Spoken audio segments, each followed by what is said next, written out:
My name is Sandeep, and I've been a professional comedian since 2012. But I got on stage for the first time when someone told me, "Hey, you're funny. Why don't you go crack a joke?" So I did that, and it was awful.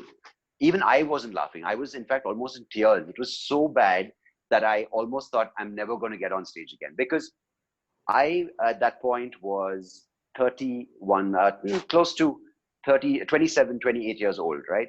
And when I was 8 years old, I woke up one morning with my entire central vision gone and a little peripheral vision left. It's an eye condition called juvenile macular degeneration, right? So that's what I was diagnosed with. And I think, all of us right now have some level of vision loss. Some of us have more vision loss than others. But I don't want to focus too much on what the feelings were at that point, because when I was a child, I just wanted to be a child and do what children did, which was play, be naughty, and try to fit in, try to gel with all my classmates, try to be a good boy, try to, be a naughty boy and do all those things. The main sort of, the main kind of, I'd say, the discord or the contradiction started when I was 18, 19, but I was trying to be a cool dude, teenager, and, try to impress the girls, try to go driving.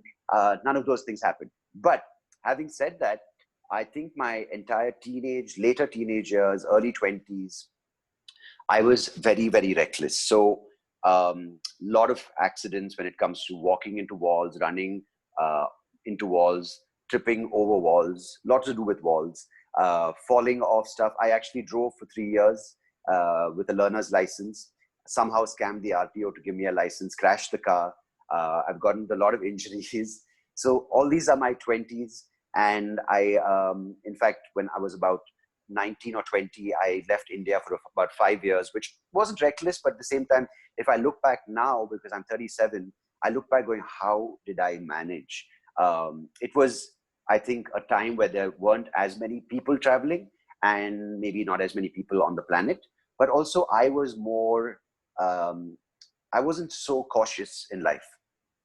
So I went abroad, got my degree in political science, sociology, came back to India in 2007, joined an IT industry, as we all do, because that's the Indian dream. And then I dabbled in a little bit of copywriting at an ad agency, got into like a writing job at an internet radio station. And all this was between the years of 2007 and 2011, 2010, 2011.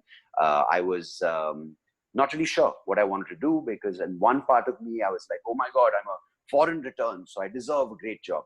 Other part of me, which was reality, going, you don't deserve a job. So it was a very, very confused time. And I've always looked at stand-up comedy as a very foreign concept, especially in the form of English. It's always been American comedians, British comedians, Australian comedians. And if it's in India, it's more folk tales, funny stories, regional language. So I never really thought that English stand-up comedy is something I could pursue as a career in India. So let me just get into that now, right? 2009 was the first time Veer Das, who was at that point also relatively new, but he was one of the main guys doing comedy in India, came to Bangalore through these amateur competitions, which he used to call amateur comedy nights. So people could apply through a form. You get 2 minutes, which you have to prepare material for. You go in front of a live audience and you do your 2 minutes. If you're good, he picks you as a winner for that particular evening. You come back 3 months later when he brings the show back to Bangalore. And I tried it for the first time, told you, failed miserably. No one laughed. Second time, even worse. If it could be possible, it was even worse than the first time. Third time, I won. Not because I was the only one. There were some people, but I did my homework, and I figured, okay, this is what the audience wants. They want some local jokes about Bangalore. They want some jokes about politicians. They want some jokes about the roads, about the traffic, about how crowded it is. And I nailed every aspect of that set, and people were very happy. I got a 5-minute slot for the next time, went and did the 5-minute slot. It was miserable. So that continued. That continuation of doing badly on stage continued for a while, because then I realized that I can't keep waiting for Veer to come back to Bangalore every 3 months. I need more of this. It's like a drug, right? You need more and more and more. So at that point, there was no comedy scene in Bangalore. As I said, comedy was a very foreign thing, a very non-Indian thing, a very Western thing. And then a friend of mine who at that point had come down for a project from Los Angeles with Accenture, he said we should start doing comedy, right? And I'm like, oh my God, this guy thinks we should start comedy. And guess what? He's got a US passport and he's got an accent. He qualifies for a white guy. So even though he's Indian, he's a Punjabi guy. I said, this is a white guy. Let's do comedy now. So because I've got validation from the West. So we started our first comedy night in July of 2010. That was the first comedy night in Bangalore, like a dedicated comedy night at a venue which people could buy tickets for. And I think I need to give them a refund at least for the first year because we were miserable. I think people would laugh out of desperation and pity for us, but we kept at it. 2010 July was the first comedy night. In a year's time, we'd done 50 of those shows every Sunday, every second and fourth Sunday. We would have these shows. Slowly, we started building up a comedy scene where we would go to coffee shops, we would go to shisha parlors, we would go to small restaurants. We've tried doing comedy nights in a Chinese restaurant where people are ordering dinner. So you have to place your jokes between orders. You have to put your punchline between the chow mein soup and the Hakka noodles. So we've done all that, right? We've tried to kind of coordinate our jokes when the mixie is going on at the smoothie counter, where someone's trying to get the right coffee blend, where someone's trying to get the right pickup line because they're on a date. And sometimes they're like, can you stop it? I'm trying to get this girl to go out with me. And we're like, no, but our comedy is important. And so we've done that. Those were the first 2 years. And you know what happens? And what happened at that point is you can't really get your story in there. Because first of all, no one cares about comedy. No one cared what stand-up is, right? They want to have a cup of tea, a cup of coffee, maybe a drink. And you're going, so what do you think is a deal with Rahul Gandhi? Everyone's like, can you keep quiet, dude? First of all, you're on the mic, you're very loud. And there's absolutely no opportunity for you to slip in your life. So I was going and talking about mainstream things, current affairs, about Facebook, about Uber, about Bangalore, about Delhi, about Gujaratis versus Punjabis, about Malayalis versus Tamilians, about Kannadigas. You're trying to just get their attention. And then I didn't even have a chance to talk about my eyesight on stage because I was terrified. Because first of all, no one's listening to me. And second of all, if they do listen, it's a very short attention span. So if I have to go up now and say, guys, when I was 8, I was diagnosed with macular degeneration, they'll just probably kick me out of there. So that was my fear. I don't think that would have happened, but that was my biggest fear. Then what happened in 2013, by now we had gone from 2 comedy nights a month to about 8 a month. So we've increased frequency. So what happened then was I started putting out more material. 2010, 11, we started getting more shows. I was getting a little bit better. I think those 2 years, I was still very mechanical. I was just going on autopilot. I was rehearsing my material. So when it came to performing on stage, it sounded more like a prepared piece as opposed to an honest story or an honest, natural, organic flow of words. And then 2012 happened where there was a club in Bombay called the Comedy Store. It was a London-based comedy club which opened in partnership at the Lower Parel Mall called Palladium Mall in Bombay. It was a premium comedy club. They had their weekends were chalked up with British comedians who would be flown down. They would do 6 shows. And the newcomers at that point, the Indian comedians, would get a slot for 7 to 8 minutes to showcase their material. If they were good, they'd get bumped up over time to 15 minutes. And then finally to this weekend called the Best in Stand-Up Comedy, where we would replace the British comics and do 30-minute sets. And 30 minutes was a long, long time, right? And it still is. If you're not doing well on stage, 30 minutes feels like 3 years. So I was working towards that. That was my goal, right? Because at this point, 2012, I had given up all other forms of work and gotten main into stand-up comedy. I was like, this is a way for me to have a career where I'm excited to go up. That risk of doing badly, but the thrill of doing well was too much for me to stay away from. So I attempted the auditions at the Comedy Store. Again, same cycle where the first time was miserable. Second time was not that great. Third time, I did 4 spots back to back. The lady who was running the auditions and screening the comedian said, fantastic, come back in January of 2012, and you're in for the Best in Stand-Up weekend. And I was like, wow, great. Now and in my mind, right, I'd just given up my job, which was late 2011. Now I've got straight into 2012 with a Best in Stand-Up weekend, which is like the biggest thing at that point for Indian stand-up. I thought my career was made. I had like fireworks in the background. I had like a beautiful song playing, like as though I'm just waiting, getting out of the house, waiting, where are all the fans? Where are the people running after me? I was planning on getting bodyguards because in my head I'd already made it. Right? I'm a superstar. Well, it didn't last. It wasn't the case. So I did my first weekend. Experience was fantastic. That place could hold 300 people, all sold out shows. Not for me, but for the evening, because comedy was so new. Comedy had a bit of a status attached to it. It was the thing to be seen doing, the thing to be attending. Like people are like, where are you going? Oh, I'm going to the Comedy Store because it's a cool thing.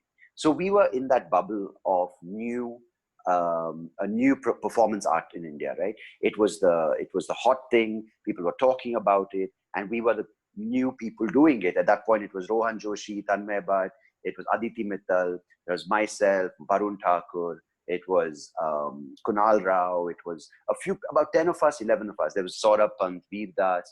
So the community was very small. We were getting booked for a lot of shows from Bangalore. It was Praveen, Kumar, Sanjay, Manaktala, myself. So we all knew each other. We were very close. We were very sort of taken aback by the whole explosion of comedy. And still, I never spoke about my eyesight on stage. I was still terrified because I'm like, no, but I just got Comedy Store. Now, if I go ruin it by talking about disability, they might just say, no, we want able people talking about relevant current affairs. No honest material on stage. No personal stories. So I stuck to that, did well in many ways for 2012. And the biggest thing I realized at that point was I was always very self-conscious about how I'm going to manage getting on stage. Can I find the microphone? Can I be seen not to be, can I be looked at as a person who's not blind so I don't knock over things? So I had that bigger fear of that than enjoying my moment on stage.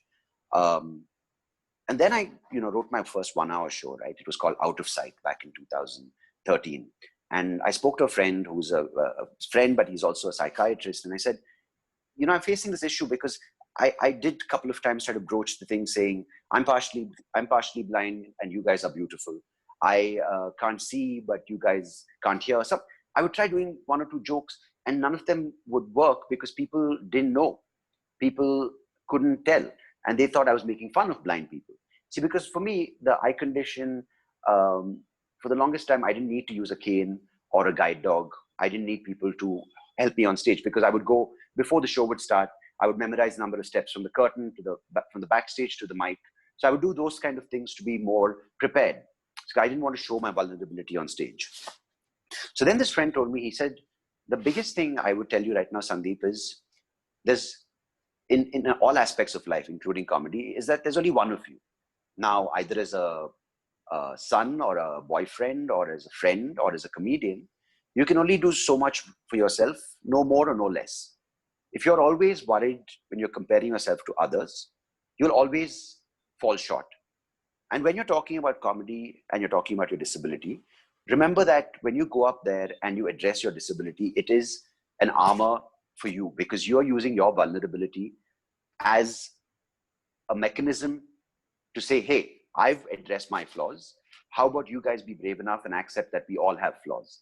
And then when I slowly started doing that, 2 things happened. I didn't care about tripping, about all those fears I had. I didn't care about, disclosing the fact that I couldn't see. I didn't have to, prove anything to any of them. I would say, this is me. I can't see. I have to communicate that to you. And still people would come after going, that joke you did about your blind thing, no, very good, but are you really blind? I'm like, no, I just made it up for this show, because every week I make up a new disability, that way I have more material. I mean, how do you explain to people who don't believe you, right? So then what happened was I slowly started getting more and more comfortable. So the first thing that happened was I had this armor, which I could use to protect myself. And it was a kind of, the beauty of it was that my flaw and my disability became my strength. And the second thing that happened was that the source of material in my life just started flowing. I had stories to share. I had daily experiences to share as jokes. I had things that people would say, and I think all of you have had people saying stuff to you. Things like, oh, you're blind, you need a wheelchair. Oh, you speak very well for a blind man, or who knows, like family people come and ask you things. I think all of us have had various levels of insensitive comments thrown at us. A lot of people who are misinformed asking us and saying things to us. So that became my source of material. But one thing did happen then. People would come and tell me, on one end, there would be people saying, oh, is he really blind? And the other end, people saying, why don't you use this blind card as your marketing tool to success? Why don't you go and call yourself the blind comic? And I didn't want to do that, because see what happens when, at least this is my point of view, and we will talk about this when it comes to your questions. In a branding point of view, and you get defined by a label, the chances of making quicker success are much higher. Because then you go on India's Got Talent, Comedy Circus, they're like the blind comedian, blind comedian, blind comedian. And you are branded as that, which is great for immediate growth, but it also inhibits a lot of other self-growth. Because I look at all of you who are here today, not just as friends or potential friends or future friends who are just blind. I feel all of you have your own set of personality traits. You have your own set of insecurities, fears. You have your physical disability. You have your mental strengths. And I think all those make you the person that you are. And including myself, I didn't want that brand of a disabled blind comic to take away from so much more I had to talk about. So I started treating my blindness as a filter into the way I look at society, whether it is observations I make, and as I said, the stories I encounter, the people I come across. And of course, I can't deny, like how I did in the first couple of years, that I am blind, but I can use that as one of the ways I look at life. And just like how I talk about how I'm a married man, I also like going out. Sometimes I drink too much, sometimes I misbehave, but sometimes I also encounter people who are ignorant. So that, I feel, is a longer process in acceptance, longer process in building a comedy routine, a longer step, because you know what happens is that you don't want that disability to become just that as a card for you to become successful. Because I think all of us, even though we want certain assistance, we don't want that disability card as the trump card for us to go ahead in life. Because I think we all want to work with what we want. And I think we want the disability to be addressed with assistance, but not as an unfair advantage. So when it comes to stand-up, I'll talk about this now, is that you need to be very clear on why you want to do it. Now, if you want to make money, it's very simple. You got to go put yourself out there. You got to play that blind card. You got to get out there, get on all the big shows, get on YouTube, brand yourself, market yourself, get on every social media platform. And then eventually you will be that blind comedian, the female blind comedian, the male blind comedian, Hindi blind comedian, Tamil blind comedian, different languages. You can play that card. You can own that market. Now, what I've done, this is 10 years in, I think I've crossed over 1,000 shows now.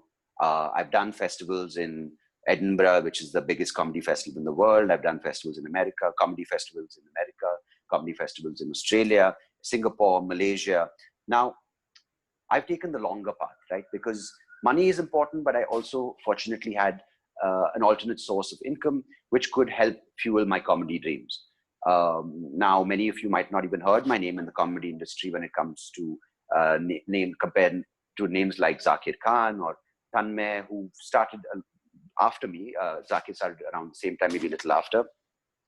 But you got to remember, each person, including if you start now, you have your own journey and you have your own race to run. Because in this business, it's very easy to compare yourself to other people's success.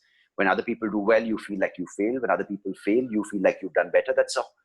It's human nature, but it's a horrible way to go forward, because it's not going to give you peace of mind. And you'll focus more on that than focusing on your self-growth and your professional growth. So I just remember that you have to do it as a business, as an art form. The three things I will tell you is stay funny. Be funny all the time on stage. Don't be governed too much by the rules of political correctness, about who you will offend. what it sounds like. If you're comfortable doing it in whatever language, do it in that. Don't have to impress anyone by speaking English because they expect you to, by speaking proper Hindi. If it's Hindi English mix, do it. If it's Tamil English mix, do it. Finding your voice is not just about using the right language. It's about saying what you feel like saying. Because if all 30 of us today or 25 of us who are blind go up and do the same jokes, it's absolutely no point. The idea is to get the individual's voice out there. And that individual comes with a blind aspect, comes with a family, comes with so many things. The city you grew up with, in the people you grew up with, your failures, your hardships, your happiness, your good moments. So all that comes together to make your stand-up performance unique. So I feel if I can start off today's conversation and open it up to questions with these basics in place. If you want to make money in comedy, there's a business plan which you have to think about.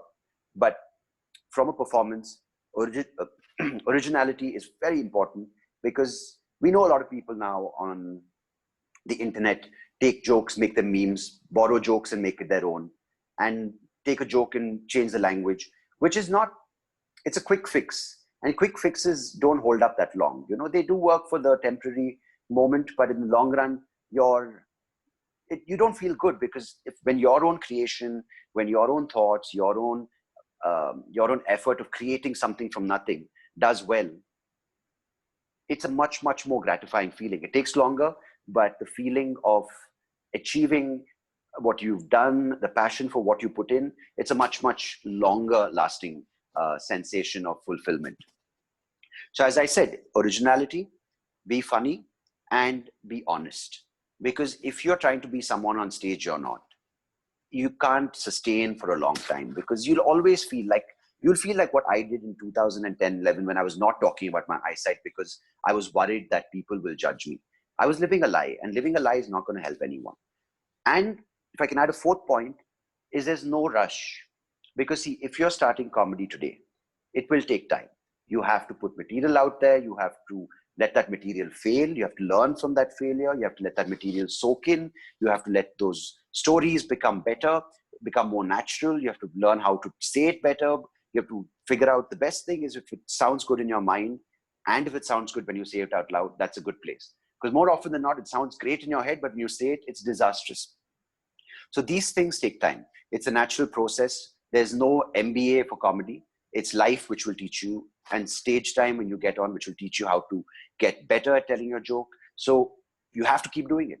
Either now, because of the lack of public opportunities, you have to get on open mics, which are platforms where you can try out material, sign up for those, keep saying the same joke, keep saying the same story until it gets good, until you get some laughs. Then you go to the next thing, build a longer story, build up longer performance. Could start with 3 minutes to 4 minutes to 8 minutes to 10 minutes. And the race is just between you and what you want to put out. I know it's harder to actually practice this and not be bothered about other people's success. But if you really put your time into it, there will come a place in your comedy journey where you will be happy just performing. And the money which comes in will be great, but it's a byproduct. So you'll be happy doing it for 5,000 rupees a show. But at the same time, when that 5,000 rupees becomes 50,000, you'll still be as happy. It's just that money in the bank is becoming more. So we'll talk about both approaches, when it's purely just for money or purely for the enjoyment. There is a middle ground. So I'd like to leave it with that. And if there's anything more specific you guys want to bring up, you can ask me one-on-one. And I spoke to George as well. If there's anything you'd like to discuss in detail at the end of today's session, I can share my contact details, my email address, and we can also do this one-on-one. I don't call it like a mentorship concept, but I'm very happy to hear you out and possibly even make introductions. If you feel that because I'm an English-speaking comedian, you might not relate to me, I'm very happy to introduce you to other comedians in different languages, depending on where you live and where you're from and what you're comfortable communicating in.